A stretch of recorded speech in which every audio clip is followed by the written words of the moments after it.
কৈলাশ পৰ্বতৰ উচ্চতা ৬,৬৩৮ মিটাৰ। বৰ্তমান এই পৰ্বত চীন দেশত অৱস্থিত। মাউণ্টেইনিয়াৰিং প্ৰহিবিটেড এৰিয়া হিচাপে ঘোষণা কৰি থোৱা হৈছে এই পৰ্বতক বৰ্তমান। যেতিয়া আজিৰ তাৰিখত ইয়াৰ ওপৰত ৰিচাৰ্চ কৰা হয় তেতিয়া আনক্লাইম্বড বুলি ইণ্টাৰনেটত দেখা যায়। অৰ্থাৎ এই পৰ্বতটো কোনো বগাবলৈ এতিয়ালৈকে সক্ষম হোৱা নাই। কৈলাশ পৰ্বতত বৰ্তমান বগোৱাটো অসম্ভৱ। ইতিহাসত কেৱল এজন মানুহেই এই পৰ্বত বগাইছিল, যাৰ নাম হ'ল মিলাৰেপা। তেওঁ এজন তিব্বতৰ ধৰ্মগুৰু আছিল। বৰ্তমান এই আধুনিক বিজ্ঞানৰ যুগতো যে কৈলাশ পৰ্বত এটা অজেয় পৰ্বত হৈ আছে, তাৰ হয়তো বহুতো ৰহস্যময় কাৰণো আছে।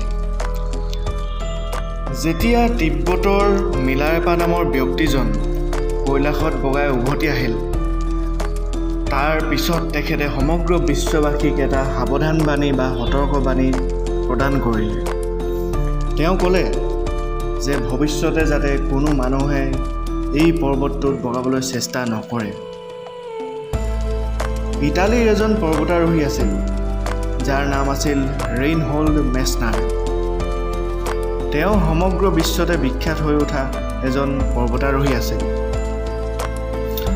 এসময়ত ৰেইনহোল্ড মেছনাৰক চীনা চৰকাৰৰ ফালৰ পৰা এটা অনুৰোধ জনোৱা হৈছিল যে যদি মেছনাৰে কৈলাশ পৰ্বত বগায় তেন্তে তেওঁক বহু বেছি পৰিমাণৰ ধন চীনা চৰকাৰে প্ৰদান কৰিব।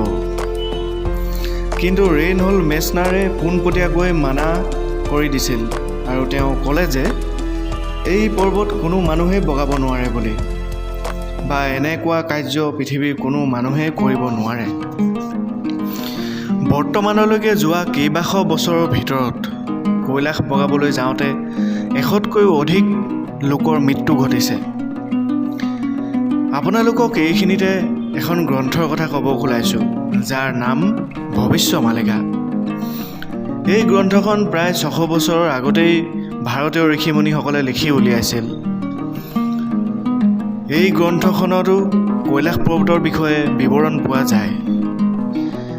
এই গ্ৰন্থৰ মতে যি সময়ত সমগ্ৰ বিশ্ব অন্ধকাৰত ডুবি থাকিব, ভগৱান কল্কি এই কৈলাশ পৰ্বতৰ ভিতৰত প্ৰৱেশ কৰিব বা কৈলাশ পৰ্বতৰ ভিতৰ ভাগত সোমাই যাব। যেতিয়া ঘোৰ কল্কিলীলা হ'ব, ঠিক সেই সময়ত ভগৱান কল্কি এই পৰ্বতত যেতিয়া প্ৰৱেশ কৰিব, তেতিয়া তাত তেওঁ কিছুমান গোপন কাৰ্য সম্পাদন কৰিব। বন্ধুসকল, কৈলাশৰ কথা কৈ শেষ কৰিব নোৱাৰি আৰু বহুতো ৰহস্যৰে ভৰা কথা আছে। চেনেলটো ছাবস্ক্ৰাইব কৰিব, কমেণ্ট কৰিব আৰু ভিডিঅ'টো কেনেকুৱা লাগিলে তাকো জনাব। পুনৰ লগ পাম এটা নতুন ভিডিঅ'ত। ধন্যবাদ।